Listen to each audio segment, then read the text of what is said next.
Hey guys, happy Monday. Before I get into this, I have been quoted as saying an awful lot, find me one good reason to hate the Clippers. And other than the fact that you don't like the team because you're a fan of another team. But now with all the comments that came out from the owner over the weekend, I guess there's a very good reason to hate the Clippers. Now, not the players, not the team, not the city, but the owner, with his racist remarks and all that nonsense, all that noise. Obviously, I'm not a fan of that. I just figured I should put that out there first because it's nonsense. It's absolutely nonsense. And we've had the discussion in class before.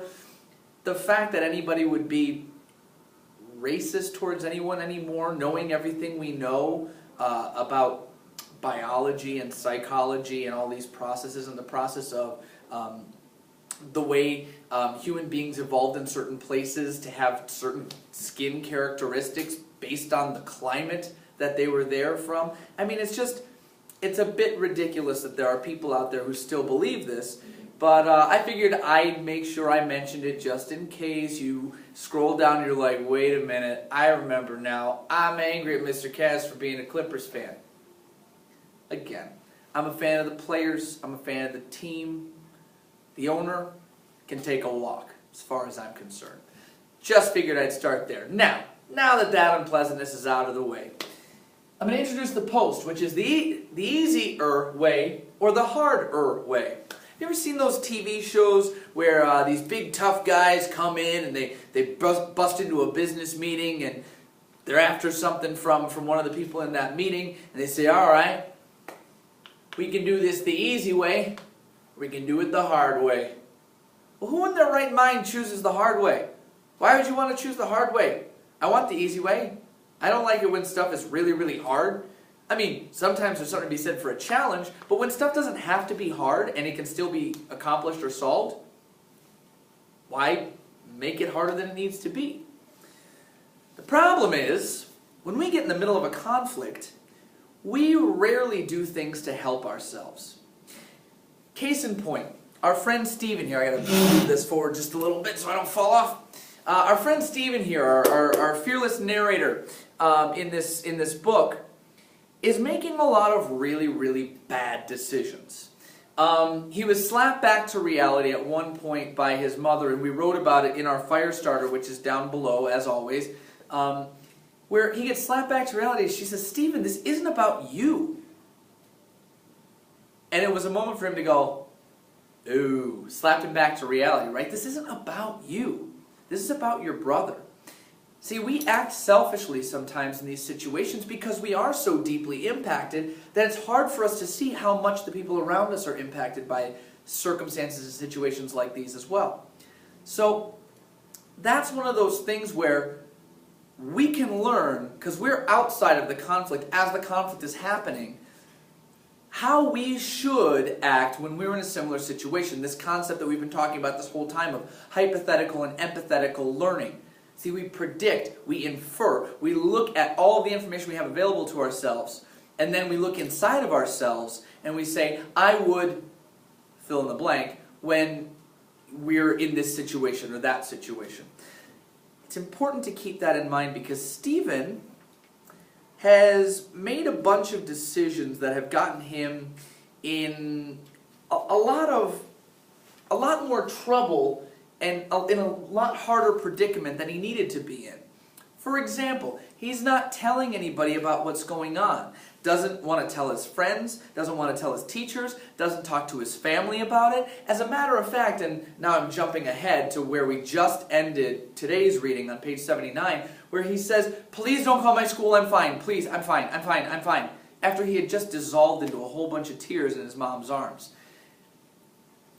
Again, when you shut people out, when you're going through stuff, and I don't mean go to the rooftop and shout your problems for everybody to hear, but when you don't take advantage of the people around you, your family, your really good friends, your teachers and the counseling staff, and all of the professionals who are here who care about you and who want to help you, when you ignore all of those people and you keep it all bottled up inside, you get that really, really nasty journal entry that Steven wrote that starts on page 57 that really tosses his entire family under the bus.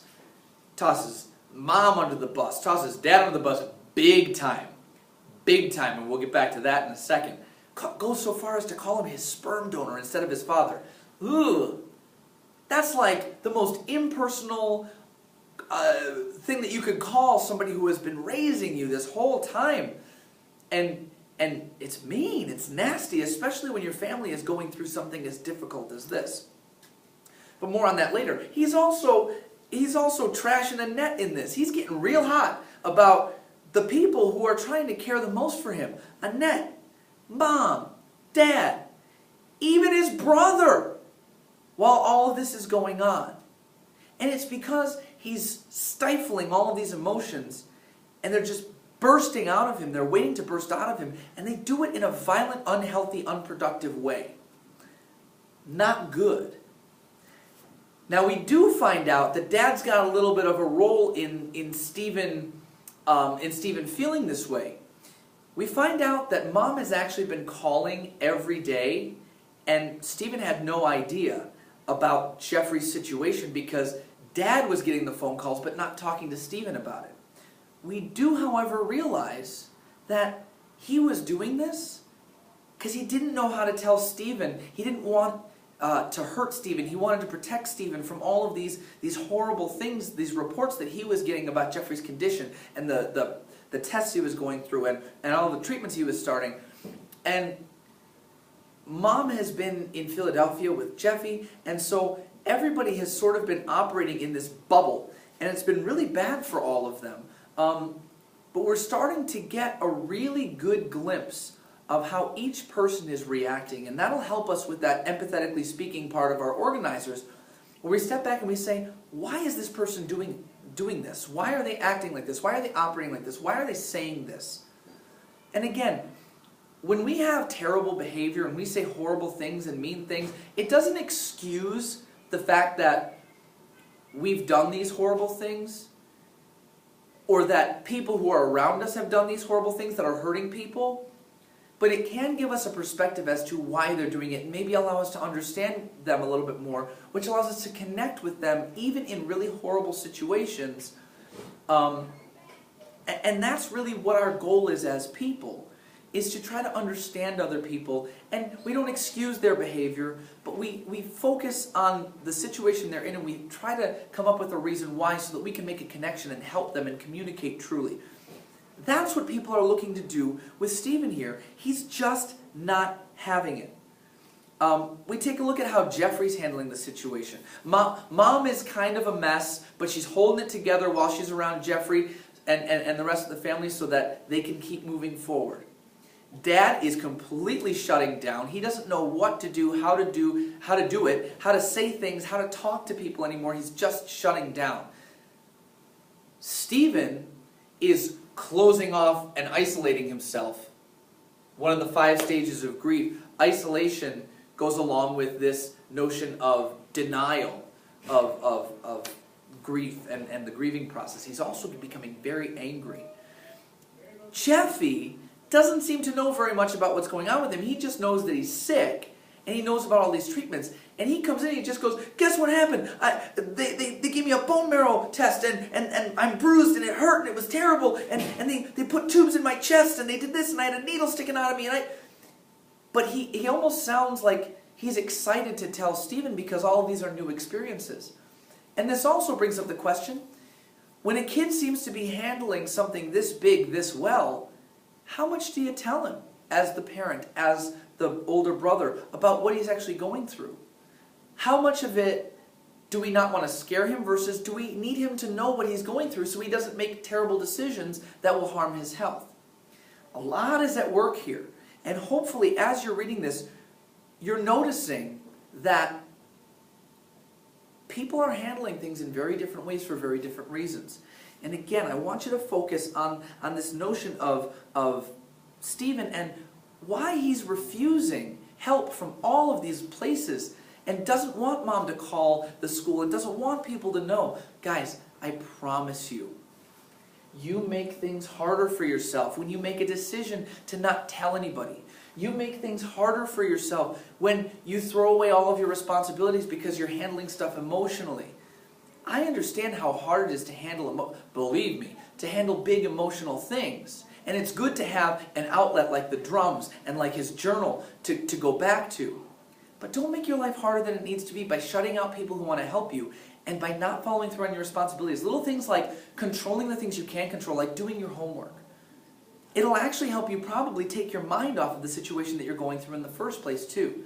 So again, the decisions we make are going to have a real impact on how even we're affected and how the people around us are affected.